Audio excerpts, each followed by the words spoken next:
Hey everyone, it's Amanda Radke back for another episode of the Heart of Rural America podcast, the show where we highlight great people doing inspiring things in their rural communities to make agriculture and this country stronger. From the farm in Illinois all the way to Washington, D.C. is our next guest. Congresswoman Mary Miller has an agricultural background, but she's also a champion for family values. And her work in Washington, D.C. caught my attention. And this is an individual and a leader that I think you all need to know. So I'm excited to finally sit down with Congresswoman and have a great discussion about what's going on in Washington, D.C. So, Mary, welcome to the show. Why, thank you. And thank you for the opportunity. Yes, and we kind of connected over a mutual friend, Chris Earl. He's an Mhm, Illinois cattle guy as well. And so mhm. I guess maybe just to kick off the show, tell us a little bit about your background in agriculture and how you landed in Washington, D.C. Well, sure. So my husband and I have been farming for 45 years, and we do crop farming, corn and soybeans. And then we have a cow-calf operation and a small beef business. And we are conservation farmers, so we do no-till and cover crops and all that kind of, not because the government tells us to do it, but because we want to be good stewards of our land. And actually, our oldest son is doing a lot of the work today, and he's totally in love with the soil. He loves to talk about the soil. But several years ago, so I raised 7 children, and I homeschooled them, home educated them, and afterward, I had someone approach me. His name is Bill Montgomery. He's the one that actually got Charlie Kirk started with Turning Point USA. I don't know if you or the listeners know, but I Yeah. recommend that y'all go to those podcasts and listen to them. But anyway, he wanted me to run for Congress, and I was a little taken aback. And I said to him, "Well, I'm not a lawyer and I'm not a politician."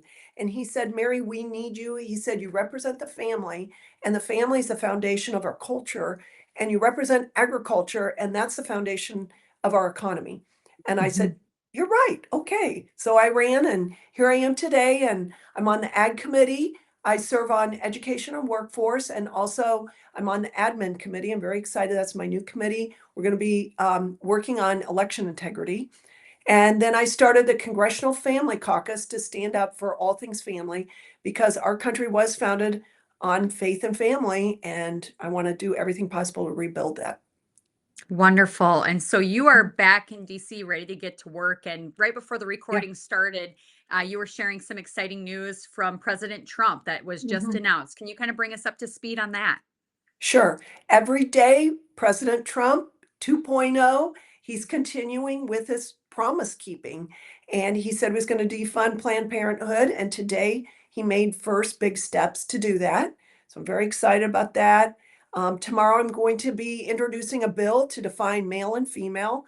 I know it's absurd that we have to do that, but we want to Mhm. codify President Trump's executive orders into law so that for the listeners, maybe that don't understand when he um, writes or issues an executive order, that is only good until the next president would undo it.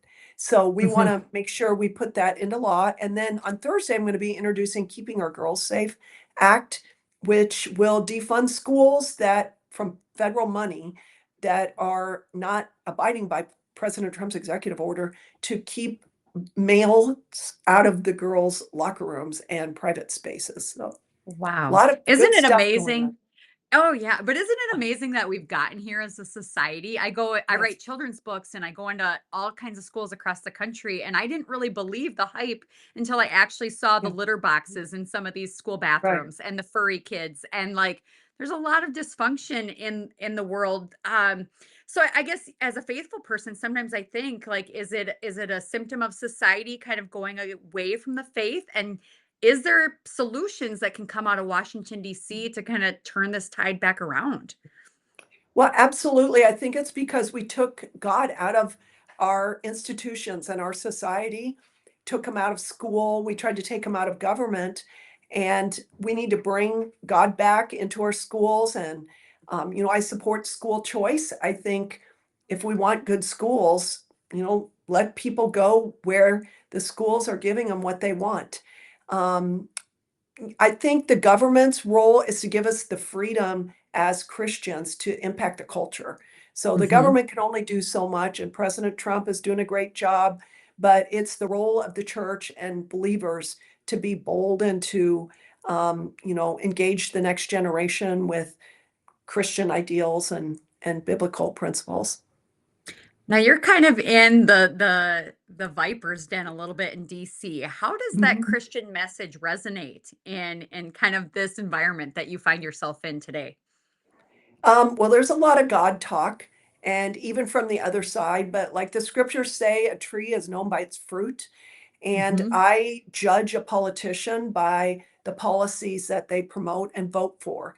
And so the God talk is okay, but sometimes when it comes down to implementing policies that are based on our Constitution, Judeo-Christian values, or the Bible, then you start maybe getting into issues. But um, by and large, the Republican Party stands for life, parental rights, freedom of choice with school choice. Mhm. They stand against transgendering or mutilating our kids, and definitely stand for God's design is that we should work and be productive. So Mhm. I think President Trump's doing great things. If a community or family isn't going to thrive if it's not productive. So Mhm. one of his great accomplishments from his first term, and he's going at it again, is to deregulate so that we can be free to be productive. And I think in agriculture, we've seen that excessive regulation really hurts the small and medium sized producer or farm and can drive Mhm. them out of business because they can't afford all these ridiculous regulations.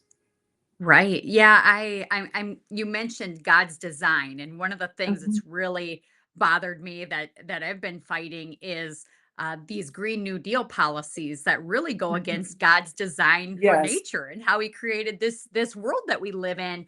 Can you talk? I know you've been very active and vocal on solar panels and some of these Uh-huh. alternative energy initiatives. Can you talk a little bit about your position there and the work you're doing in DC in that front? Sure. I've been very outspoken about this. It's a sham. The whole climate change is a sham. First of all, God controls the climate because he controls the sun, and the sun Mhm. controls the weather primarily. Carbon, I don't know whose silly idea it was to come up, to decide to demonize carbon, Mhm. CO2. I tell people, and I'm sure people in agriculture agree and understand that CO2 is a miracle molecule that greens the earth. And I think it's 3/100ths of a percent of the atmosphere, and humans, they claim, are responsible for like 6% of that 3/100ths of a percent. I mean, it's so minuscule. And not only that, they ignore the fact that the atmosphere is in cycle. And so, China opens up a coal-fired plant, I think 2 a week. So the whole thing is ridiculous, but the people behind the agenda are becoming wildly enriched. And not Mhm. only that, they're using this to really put their thumb on production and to control people. And Mhm. yes, solar panels is a tragedy. And thankfully, I want to tell everybody President Trump hates solar panels. Wait, let me correct myself.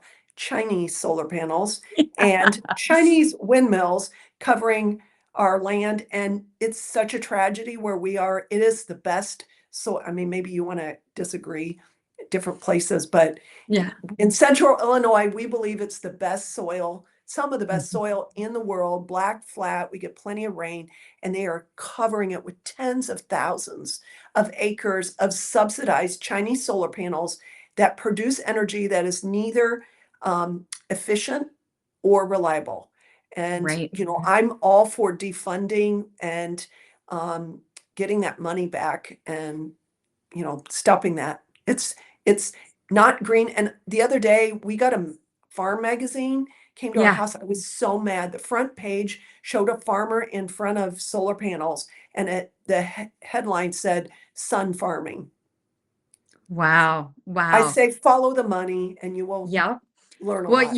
you might be interested to know our USDA gave Farm Journal $40 million to promote some of these sustainable initiatives, and Yes. so I want to call Doge on that one, it's interesting because even people are surprised. Like in South Dakota, where I'm from, Mhm, like these rhinos have realized how much money is involved with these climate initiatives, and so they're mhm, trying to like reshape it, or they'll say, we know that this is, bogus science, but there's so mhm. much money there. And what they're not Right, saying is it's taxpayer dollars, and we are right. heavily subsidizing these things. And so it's just interesting to see kind of that reframing when both sides of the aisle are figuring out, well, there's just Yeah. a ton of money to grab for something that's really built on the Mhm, premise of a lie. And I appreciate what you had said about your farm doing some of these regenerative practices, not because mhm. the government's paying you to, but Yeah. because it's the right thing to do. And I've always said, like, farmers and ranchers have been the original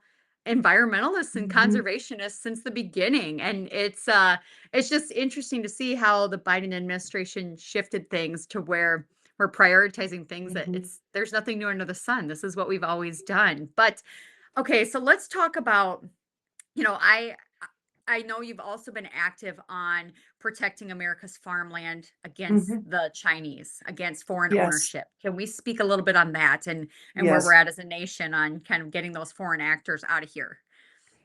This is another absurd thing that's going on. I do wanna go back to the solar panel, though. I Okay. had a great conversation with Secretary Rollins about it, and Okay. she wants to come and view some of these solar, quote, "farms" that are 4,000 acres or whatever by me. Yeah. She's on board with us. She thinks it's absurd to cover our fertile farm ground with that, and also, the other thing is it's helping China conquer the world, and Hmm. so, yeah, the carbon capture and all that, it's, well, we're talking about Chinese buying our farm ground. Can you imagine during the Cold War if we would have allowed Russia to come in here and buy up a bunch of our farm ground? Right. So Right. absurd. So there's a lot of bills out there, and we are going to stop it. President Trump's on it, Secretary Rollins. Yeah, the fact that we've allowed this to happen, so much damage has been done to our country. But Hmm. President Trump surrounded himself with a wonderful cabinet, and I was so impressed. I got to have a face-to-face with Secretary Rollins. I was very impressed with her, and Good. she really wants the best for our ag community. The other thing about, I wanna go back to the solar panels, and Yeah. it's all of this is driving consolidation in the ag industry. Hmm. So, like in Illinois, the people now that have the money to go outbid their neighbors when farm ground comes up for sale or to outrent them, are the people that are bellied up to the solar panels. Hmm. And it's so bad. And, even the letting China buy up our farm ground, it's driving up, prices of farmland, and it's just very bad for the family farm and It production is. and for our food supply. Absolutely. Yeah, I mean, we're losing thousands of family farms each and every year in this Mhm, country and seeing this consolidation happen. And of course, mhm. we're cattle people, so you could relate Yeah, to this, but it's mind-boggling to me that 85% of our meat supply is held captive by four major packers, and right. two of them are foreign owned. And even in South Dakota, we've got Smithfield Foods just Mhm. an hour from me, and that's owned by China. And it's like Yes, it puts the United States in a very vulnerable position of, if we don't have these America First right. policies, our food is foreign controlled. No. Like, so is there discussions on that of maybe addressing the monopolization in Mhm, our food supply, or mhm, how, I guess, could you see us fixing or addressing that? mhm. There are a lot of and people are becoming more and more aware of, the, protein processing being controlled by 4 big companies. But I think there again, overregulation drives consolidation. I know a Hmm. year ago, the Biden EPA or one of his administrations was trying to impose a new regulation on the processors that of how they were gonna have to dispose of their wastewater. They were gonna have to Mm. hook up to city wastewater or something, and I had a processor call us, and they said, "We will be out of business because we won't be able to afford to do that." So, I you know, I think we throw around the word deregulation, but the impact of it is so substantial, and it will make it make us more able to, um, let small and medium-sized companies thrive and get started. Okay. So let's talk a little bit about, anything that is happening to kind of box out the CCP. Is there I know we've Mhm. kind of bounced around between that and Yeah, solar panels. So is there anything else you wanted to right. add on that topic? Well, we'll be President Trump and Secretary Rollins are gonna be taking action on that, and also, we're gonna be voting on a bill to prohibit that, but they've also been buying up farm ground around some of our military sites, which is so Right. crazy, so, yeah, Scary. we're gonna Yeah. yeah, so Right. Okay, so mhm. and then But as it relates to one of the first things we need to do, excuse me, is to find out who actually owns the land because they hide who they are. They buy them under shell companies or whatever, and right. so you have to kinda dig down to find out who actually has purchased this property, and I don't even think the federal government knows how much land Wow. hostile foreign countries actually own.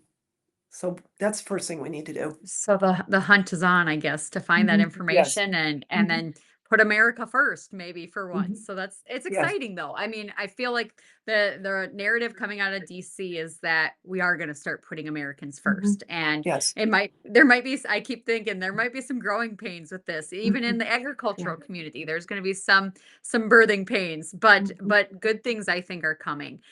So how about I know another topic that might be on the list of things on your radar would be the country of origin labeling or some Yes. truth in labeling in the beef Mhm. industry. What are your thoughts on that, or where are things in sitting in DC on that Yeah. that fight?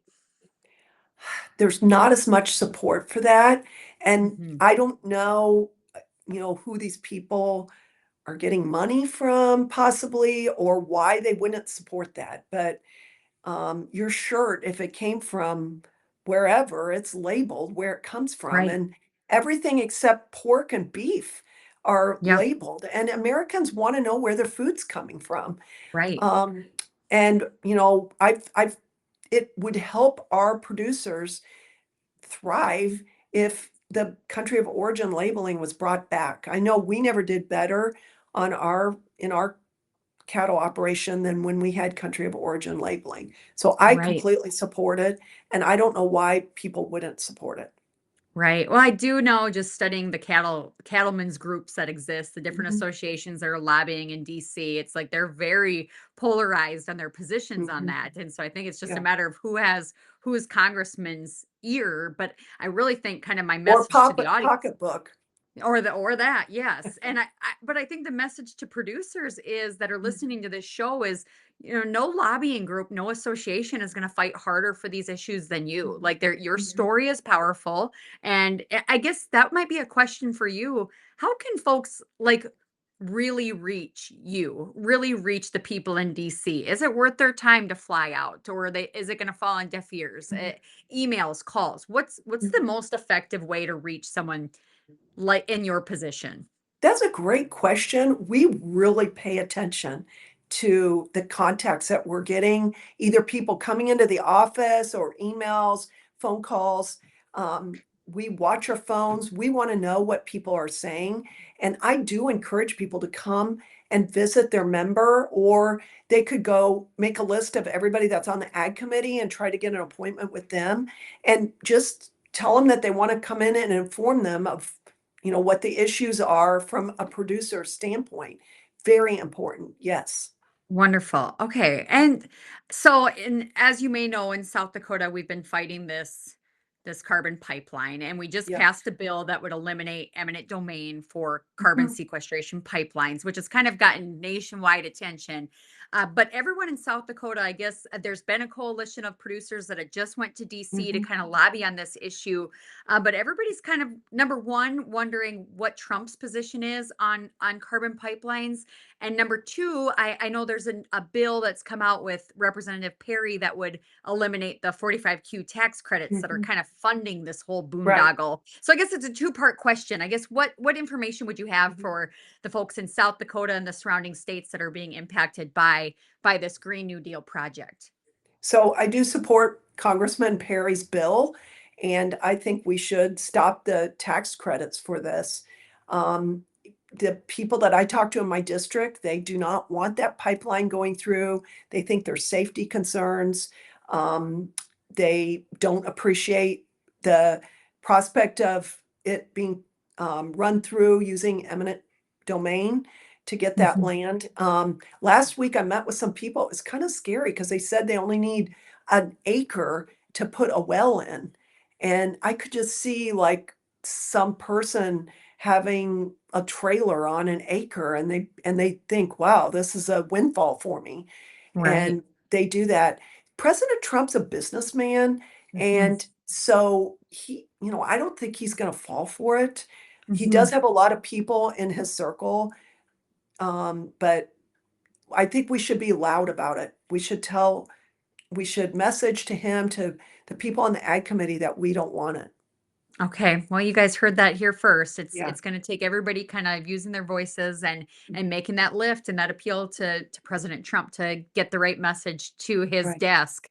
So, I guess what else is on the agenda now that you're back in DC ready to hit the ground running? Well, I think a lot of this is still in the ag realm, but I think some of these things with solar panels and carbon capture, what's happening is the farmers are vulnerable because they're just hanging on by a thread. And Mhm. so we need to um, pass policies, which here, your listeners need to be engaging with us as lawmakers on what would help the the American producer and the family farm to thrive. Obviously, we Mhm. need better and more aggressive trade policies. And I think President Trump wants to stand up for Americans getting taken advantage of on the world stage in light of bad trade policies. And he is aware that the tariffs could hurt, farmers. He's aware of it, and I think he cares deeply, and he said something in the State of the Union that there might be some short-term pain to get long-term gain.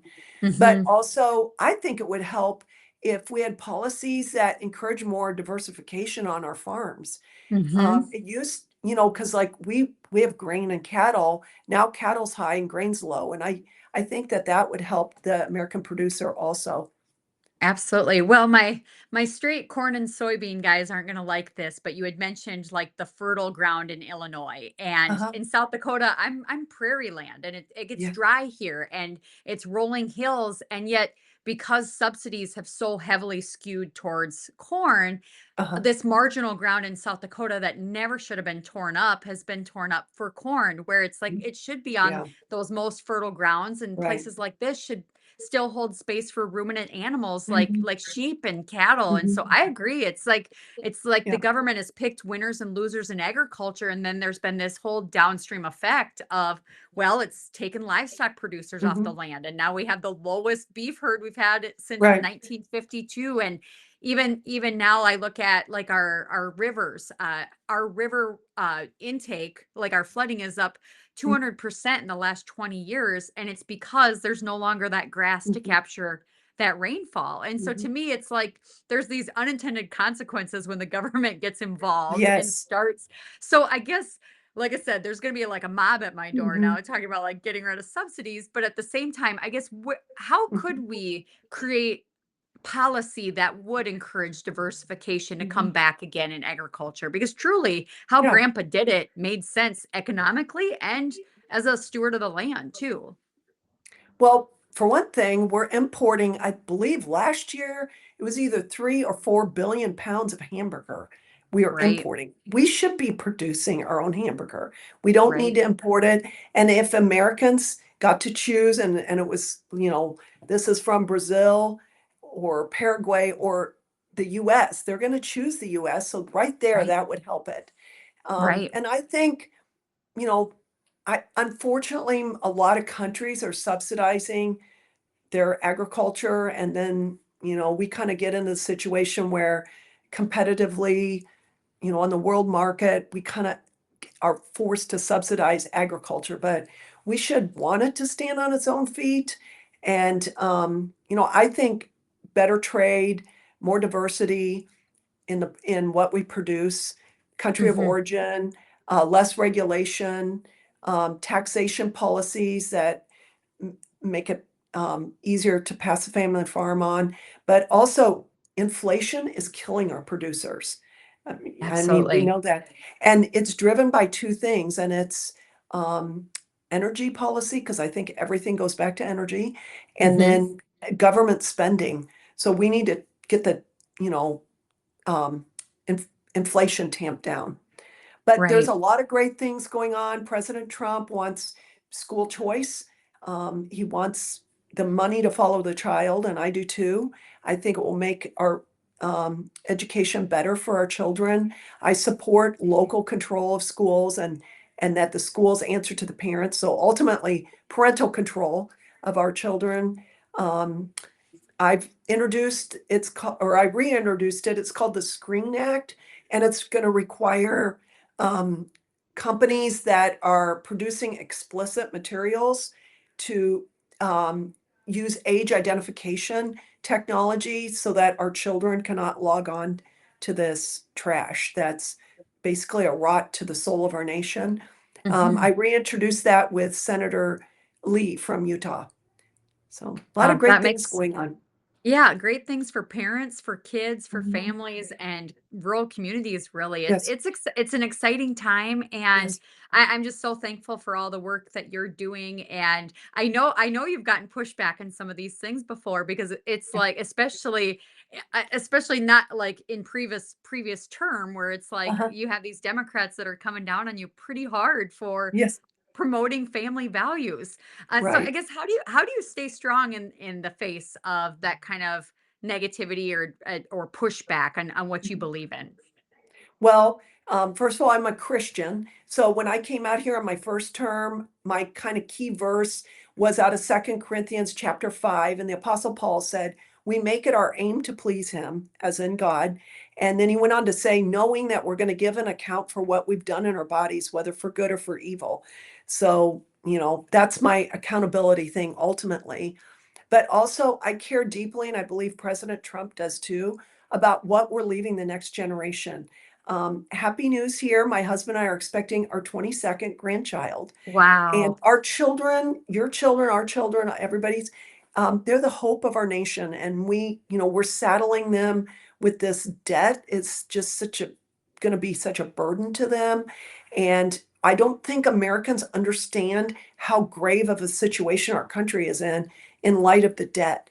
And President Mhm. Trump's been handed a mess, whether it's the border, China, and other foreign adversaries getting a foothold in all of our institutions and this crushing debt. I think we're at 34 trillion right now, and just to Mhm. service it for the next 10 years at the interest rates now will cost another 100 trillion, which is our entire gross domestic product.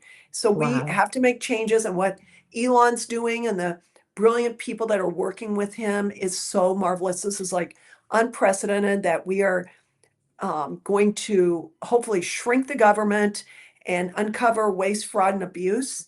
And deregulate so we can get productive. I do want to tell everybody though, because the Democrats are flat out lying.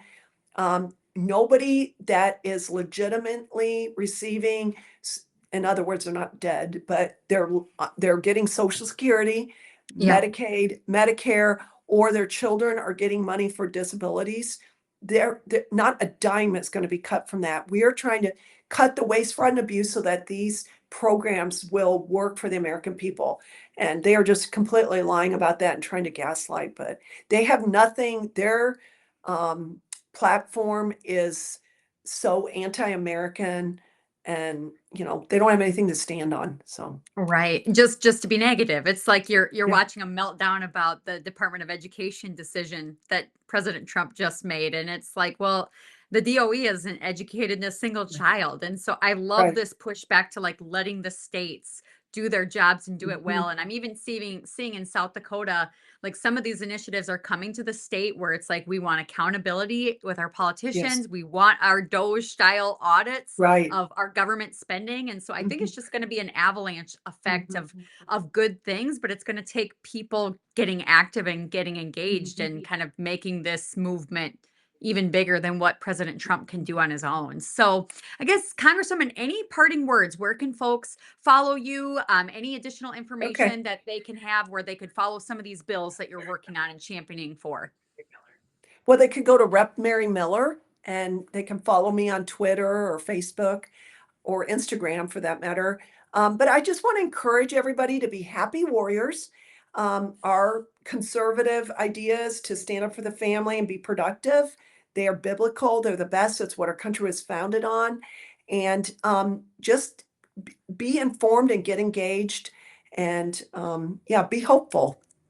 Yeah, be hopeful. Yes, our mutual friend Mhm. Chris Earl tells me that often. Find joy even in the suffering Mhm. of it all, because Yeah. it's a worthwhile pursuit to be a part of something good and noble and true. Well, I wish there was many more elected officials and public servants just like you, Congresswoman, that were fearless in their faith and their commitment to family and serving others. And I just want to thank you for everything you're doing for this country of ours.